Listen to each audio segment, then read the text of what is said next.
சங்கீதம் 146:2, நான் உயிரோடு இருக்கும் மட்டும் கர்த்தரை துதிப்பேன். ஆமென்.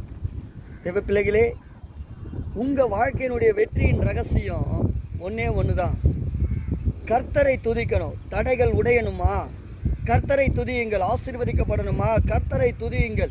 நீங்கள் கையிடும் வேலைகள் ஆசீர்வதிக்கப்படணுமா? கர்த்தரை துதியுங்கள். கர்த்தர் நல்லவர் என்று சொல்லி துதிக்கிற ஜனத்தை கர்த்தர் உயர்த்தி ஆசீர்வதித்து கண்மலையின் மேல் நிறுத்தப்பட்ட பட்டினமாக உங்களை மாற்றுவதற்காக நீங்கள் கையில் எடுக்க வேண்டிய ஒரே ஒரு ஆயுதம் கர்த்தரை துதிக்கிற துதி. எத்தனை பேர் விசுவாசிக்கிறீங்க? கர்த்தரை துதித்தால் தடைகளை உடைத்து என்னை ஆசீர்வதித்து வாழ வைப்பார். ஆமென். அல்லேலூயா. கர்த்தர் நல்லவர் தேவஜனமே. கர்த்தர் பெரியவர்.